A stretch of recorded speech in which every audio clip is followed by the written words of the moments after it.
Yo, in this video I'm going to teach you how to play an original tune of mine. It's a song I wrote called Lately I've Been Wondering. It was up on YouTube a while back, and then I put it on the album that I just released. And yeah, I'm going to teach you how to play it. It sounds like this.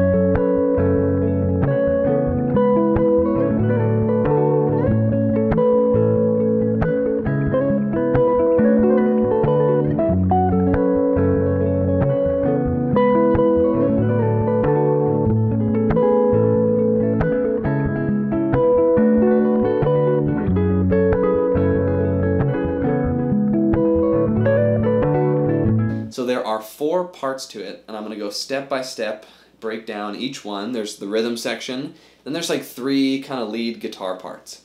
So starting with the rhythm section, the chords that we're working with are A, C sharp minor 7, D, and F sharp.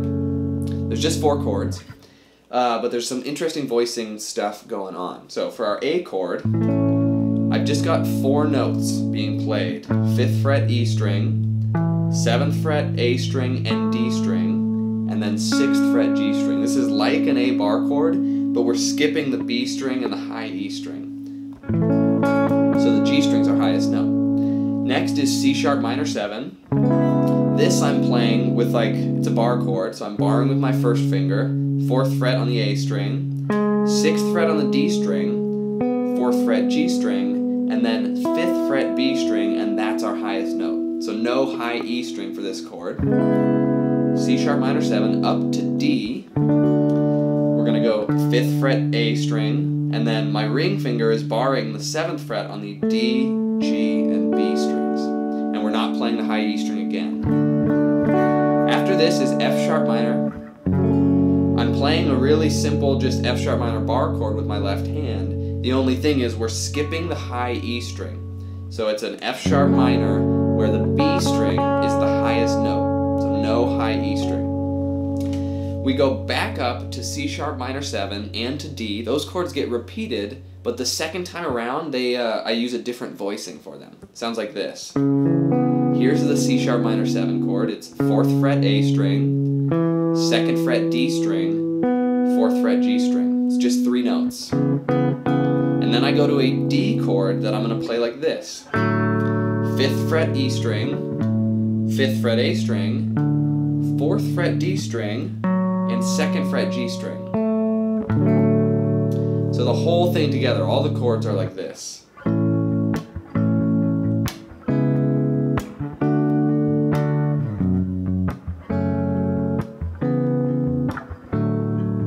And the timing is a little bit interesting. There's one thing you need to be aware of, and that is that the C sharp minor 7 to D chord change, it happens twice in the progression, once after the A chord and once after the F sharp minor chord. Both times, those 2 chords land before the downbeat. They happen on the upbeat right before the downbeat. So it sounds like this. 1, 2, 3, 4. 1, 2, 3, 4. 1, 2, 3, 4. 1, 2, 3, 4. 1, 2, 3, 4. 1, 2, 3, 4. 1, 2, 3, 4. 1, 2, 3, 4. So that's really the one thing you need to be aware of. Those chords, C sharp minor to D, they jump the gun a little bit. They happen in between the downbeats. The next part of the song sounds like this.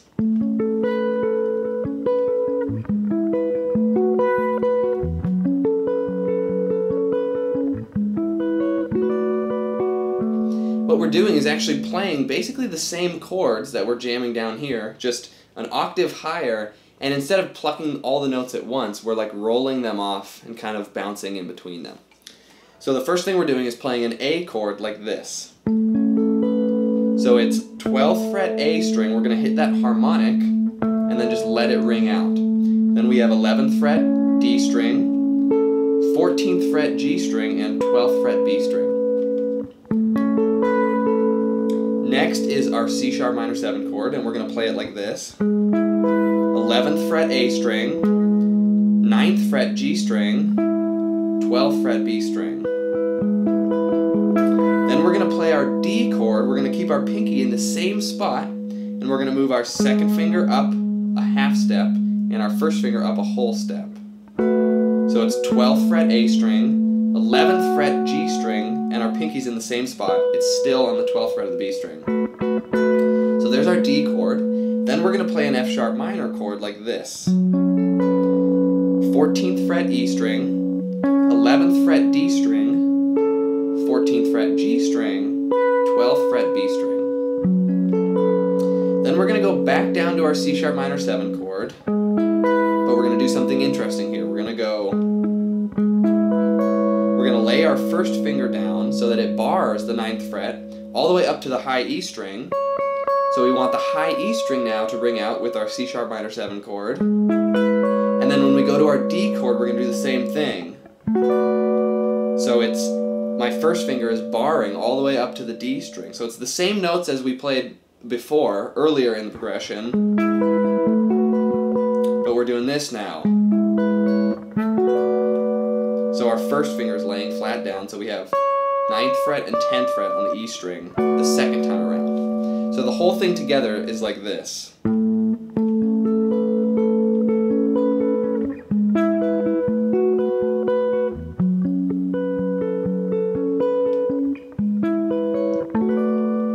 And the timing, it's a little bit interesting. There's one thing you need to be aware of, and it's that on our C sharp minor 7 to D chord, that little lick comes after the 1. It sounds like this. 1, 2, 3, 4. 1, 2, 3, 4. 1, 2, 3, 4. 1, 2, 3, 4. 1, 2, 3, 4. 1, 2, 3, 4. 1, 2, 3, 4. 1, 2, 3, 4. So that's really the one thing you got to pay attention to. It's like 1, 2, 3, 4. It happens after the 1. This next lick is kind of like the vocal line of the piece, and it only actually contains 6 notes, but it jumps back and forth a bunch of times between all of them. So the first thing that I want to do is just show you what all of the notes are so that it's easier for you to sort of put together a feel for this whole thing. There's only 6 notes. It's A, B, C sharp, E, and F sharp, and I'm playing them in octaves, like this. So we've got 7th fret D string, 10th fret B string. Here's our A. We're going to go up a whole step, so we're on 9th fret D string, 12th fret B string. Here's B. We're going to go up another whole step, 11th fret D string, 14th fret B string. Here's C sharp. We're going to jump up to the the G and high E strings. So here's 9th fret G string, 12th fret high E string. Then we're going to take that up a whole step. 11th fret G string, 14th fret high E string. Those are the 6 notes that are used in this whole riff, and they're all octaves, and we keep the exact same shape between all of them. 3 frets, and we skip a string. As long as you maintain this spacing, you'll have octaves everywhere you go. So, the lick sounds like this.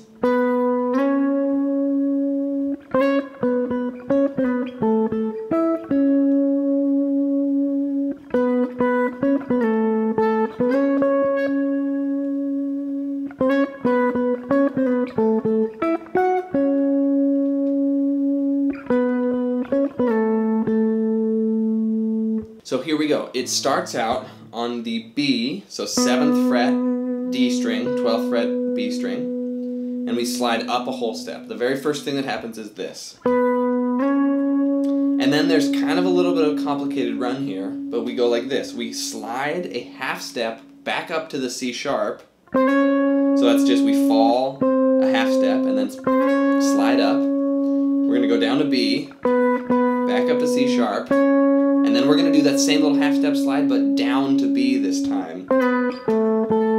So the very first lick sounds like this.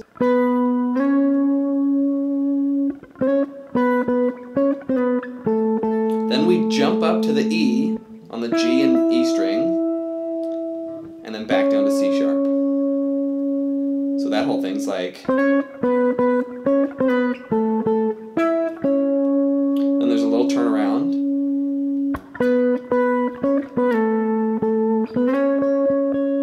Then it repeats. And then here we go. We go from the E up to the F sharp, and then back down to C sharp, and then the turnaround again. So it can be kind of hard to get a feel for the entire thing when we break it down slowly and in small pieces. What you should really do is watch this and then immediately follow it up with watching the video and pay attention to this part in the tune so you can get the timing down. It sounds like this. 1, 2, 3, 4. 1, 2, 3, 4. 1, 2, 3, 4. There we go. And the second time it repeats the exact same thing, except it goes... It hits the F sharp after the E the second time. But otherwise it just repeats. So, that might be one of the more difficult parts to pick up by ear from just watching this video, so definitely go watch the original video, the YouTube video, so that you can get a feel for exactly how that goes. Okay, the very last part, the fourth part of the loop is kind of like an outro guitar lick. It sounds like this.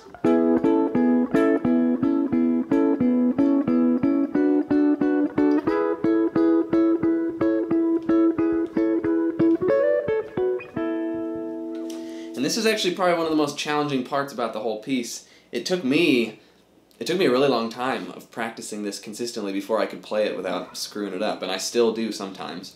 But basically what we got going on is our first finger is barring the 9th fret on the D, G, and B string, and then we're going to hammer on the bottom note, comes up a whole step, and the top note comes up a half step. So the 9th fret D string becomes 11th fret, and the 9th fret B string becomes 10th fret. And we just go back and forth between those two a bunch of times.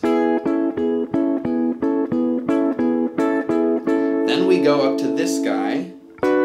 Here is 12th fret D string, 11th fret G string, 12th fret B string, and then we're going to go back and forth between this chord and this chord, where all I did was I took my pinky off, ring finger and second finger in the same spot, but 12th fret B string becomes 10th fret B string with our first finger, and we just go back and forth between those two. Then we're going to slide this shape up a whole step, so we're on the 14th fret D string, 13th fret G string, and 12th fret B string, and then we're going to do this move. This was the hardest part. We're going to lay our ring finger all the way down to bar these 3 strings. It's a ridiculous move. But yeah, we're going to go back and forth between this shape and barring all of the 14th fret. And the last thing that happens is this. Where I've got my first finger barring the 14th fret on the G string and the B string. I'm going to take the bottom note up a whole step, so 14th fret G string becomes 16th fret G string.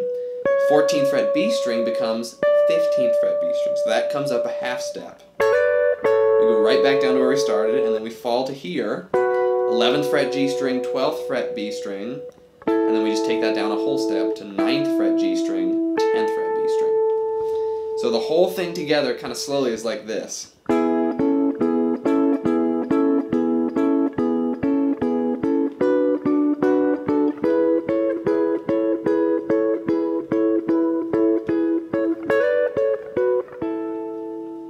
So yeah, that's the entire song. That's all 4 parts. The rhythm section,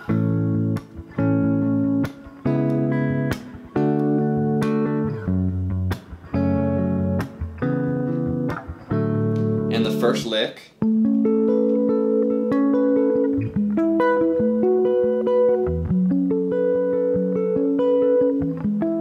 the second lick, it's kind of like the vocal line,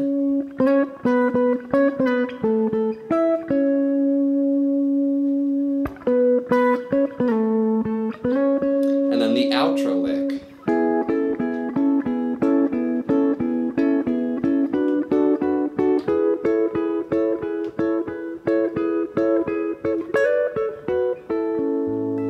That's it. That's the whole song. Please definitely go check out the YouTube video. I'll put a link to it below so that you can jam along with it. I really hope you got a lot from this. Thank you so much for watching, and I will catch you next time. Peace out.